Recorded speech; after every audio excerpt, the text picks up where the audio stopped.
جی ہاں، السلام علیکم اور ایک دفعہ پھر آپ سب کو خوش آمدید. ہماری نوشین شاہ مہمان یہاں پہ موجود ہیں، لیکن ان کے ساتھ رضوان صاحب بھی موجود ہیں جو جج کریں گے اس تقریری مقابلے کو. اور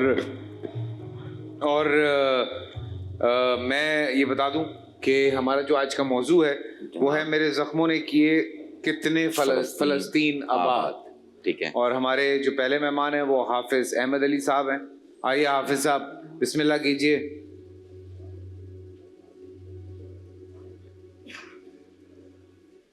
بسم اللہ الرحمن الرحیم. فرات عزیز پر تمام خیمے جل چکی ہیں صدر علی وقار، اور لہو میں غرق ہچکیوں کی بولیاں زمینی خداؤں کے درباروں میں لگ رہی ہیں. اب کے دریا سے سمندر تک فلسطین آزاد ہوگا کے نعرے لگانے کے جرم میں سینکڑوں احمد و یاسین و اسماعیل ہنیہ اپنے خاندانوں سمیت قربان ہو رہے ہیں. جی ہاں جناب والا، یہ زخموں سے آباد کارزار فلسطین ہے، جہاں ہر روز کوئی مسکراتی جوانی زخموں سے چور ہو کر موت کی پاتال میں اترتی ہے، تو کہیں نوخیز کلیاں اور کھلتے گلاب اپنے لہو سے رسم علی اصغر ادا کرتے ہوئے جن کے سر کٹنا تو جانتے ہیں مگر جھکنا نہیں. یہ فقط عظمت کردار کے دھب ہوتے ہیں، فیصلے جنگ کے تلوار سے کب ہوتے ہیں. جھوٹ تعداد میں کتنے ہی زیادہ و سلیم، اہل حق ہوں تو 72 بھی غضب ہوتے ہیں. اہل حق ہوں تو 72 بھی غضب ہوتے ہیں. اب کے انسان کو خطرہ خود اپنے جیسے انسان سے صدر علی وقار. ہر ایک شخص اپنی بقا کی خاطر اپنی جنگ لڑ رہا ہے. ایک فلسطین اور آباد ہوتا ہے. کہیں رزق کی تلاش میں نکلے مزدور سفاک دہشت گرد و بربریت کی بھین چڑھ کر رزق اجل بن جاتے ہیں. کہیں کراچی میں ایک امیر زادی باپ بیٹی کو کیڑے مکوڑوں کی طرح رون ڈالتی ہے. ایک فلسطین اور آباد ہوتا ہے کہ چہار سو دکھ ہے، مظلوموں کی آہیں ہیں، معصوموں کی سسکیاں ہیں. روز ان زخموں سے کربلا ثانی سجتا ہے. اب اپنی تیر سے اپنی کمان خطرے میں ہے. یہ جس حساب سے اپنی زمین کاپتی ہے، یقین کر لیں کہ اب آسمان خطرے میں ہے. یقین کر لیں کہ اب آسمان خطرے میں ہے. شکریہ بیٹا، بہت شکریہ بیٹا. تھینک یو بچ. اب ہمارے ساتھ ہیں بہجت نظامی. بیٹا آپ بھی آ جائیں.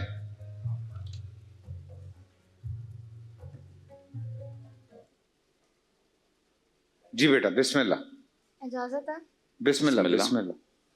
اللہ عز و جل نے جسے مومن کہا، آقائے دو جہان حضرت محمد مصطفیٰ صلی اللہ علیہ وسلم نے جسے مسلمان بنایا، اور خدائے بزرگ و برتر نے اپنی نیابت کے منصب پر فائز کیا، میں وہی ہوں.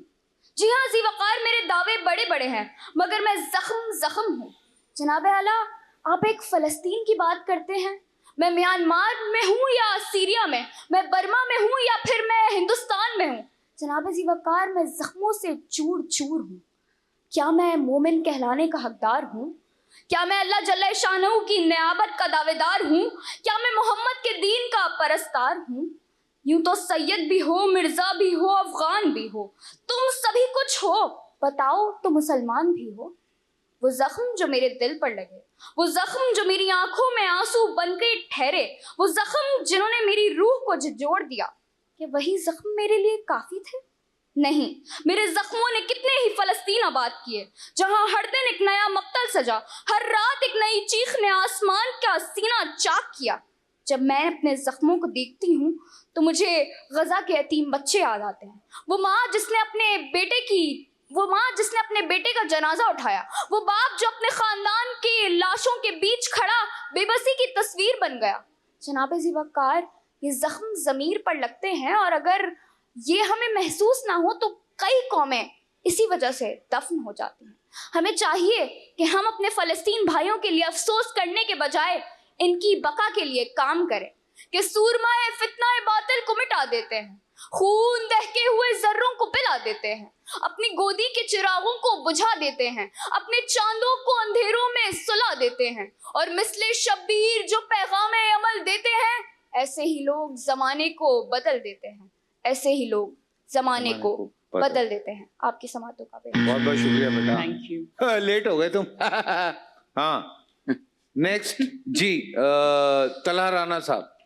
نیکسٹ ایسا لگا میں ڈاکٹر ہوں. جی طلحہ رانا صاحب.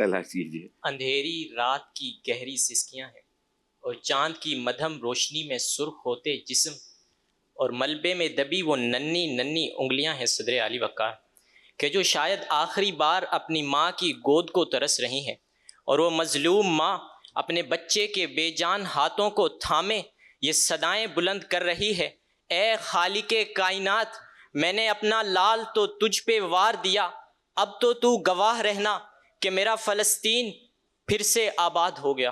صدر علی وقار، میری گلیوں میں کھیلی گئی سازشوں کی پہلی اینٹ 1948 میں رکھی گئی جب مجھے پہلا زخم لگا، مگر میں صبر کر گیا۔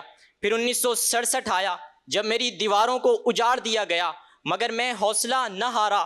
پھر انتفاضہ کے نام پر میری اس سرزمین پر آگ کے کوڑے برسائے گئے، مگر پھر بھی میرے بچے تکبیر کو بلند کرتے رہے، کیونکہ میں اکیلا نہیں ہوں۔ میری پکار وہی ہے جو 1947 میں کشمیر کی وادیوں میں بھی گونجی، میرے آنسو وہی ہیں جو بوسنیا کی کیمپوں میں بہے، میری چیخیں وہی ہیں جو برما کی گلیوں میں مسلمانوں کے گلوں سے کھینچی گئی۔ تو پھر اے ظالموں سن لو، تم ہمیں توڑ تو سکتے ہو مگر چھکا نہیں سکتے۔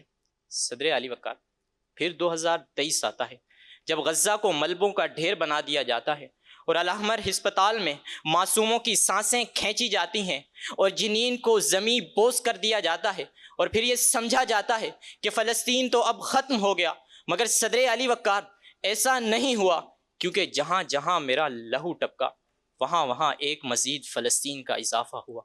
تو پھر میں یہ کہہ سکتا ہوں، یہ زخم، یہ ملبے، یہ لاشیں، یہ جلتی ہوئی زمیں کا علم، یہ آخر ظلم کب تلک رہے گا؟ یہ ملبہ اٹھے گا، ضرور اٹھے گا، اور قہر بن کر گرے گا۔ یہ لہو بہے گا، ضرور بہے گا، اور چراغ بن کر جلے گا، اور پھر ایک اور فلسطین آباد ہوگا۔ شکریہ، بہت بہت شکریہ۔ لیکن یار پچھلے دنوں پاکستان میں بھی 2 ایسے واقعات ہوئے ہیں جنہوں نے بہت تکلیف دی ہے۔ ایک مسجد پہ حملہ ہوا، امام صاحب شہید ہوئے، بالکل ایسے ہی ہے۔ پھر جو پوری ٹرین پہ حملہ ہوا اور 100 لوگوں کو یرغمال بنایا گیا۔ تھینکس ٹو پاک فوج جنہوں نے سیو کیا ان لوگوں کو، لیکن بہت ہمارے فوجی جوان جو ہیں وہ بھی اس میں شہید ہوئے ہیں۔ اللہ پاک سب کے درجات بلند کرے۔ لیکن ابھی یہ جو فلسطین کے حوالے سے بات ہو رہی ہے، یہ سوچ صرف ہم نہیں رکھتے، بلکہ یہ میں سچ بتاؤں اسرائیل میں رہنے والا جوان بھی یہی سوچ رکھتا ہے۔ یہ ساری پولیٹکس ہے یار۔ ابھی آسکر میں جو بیسٹ ڈاکومنٹری بنی، جو بیسٹ ڈاکومنٹری کا جس کو ایوارڈ ملا ہے، وہ 2 لوگ ہیں، 3 لوگ ہیں ایکچولی۔ 2 جو ہیں وہ غازہ سے ہیں اور ایک جو ہے وہ اسرائیل سے ہے، یوزل نام ہے ان کا، اور جو باقی ہیں اس میں ایک بلال ہیں اور ایک ان کا مجھے نام یاد نہیں ہے۔ تو ان لوگوں کو ایوارڈ ملا بیسٹ ڈاکومنٹری کا، نو ادر لینڈ کے نام سے تھی وہ، کہ کوئی اور زمین نہیں ہے۔ تو وہ مجھے بڑی خوشی ہوئی کہ اس کو سراہا گیا امریکہ میں، آسکرز میں اس کو ایوارڈ دیا گیا بیسٹ ڈاکومنٹری۔ تو ایکچولی اگر دیکھا جائے تو کوئی بھی انسانیت کو قتل ہوتے ہوئے نہیں دیکھنا چاہتا، ایسا ہی ہے۔ یہ سب سیاست کے سلسلے میں الجھایا ہوا ہے۔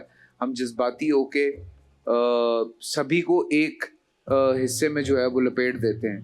میں یہ بات اس دن علماء کرام سے بھی میری بات ہو رہی تھی تو میں نے یہی کہا تھا، میں نے کہا دنیا میں جو سب سے بڑا احتجاج ہوا وہ امریکہ میں ہوا، اس میں یہودی بھی شامل تھے، اس میں کرسچنز بھی شامل تھے، مسلمان بھی تھے، ہندو بھی تھے، سکھ بھی تھے، سب لوگ شامل تھے بھائی۔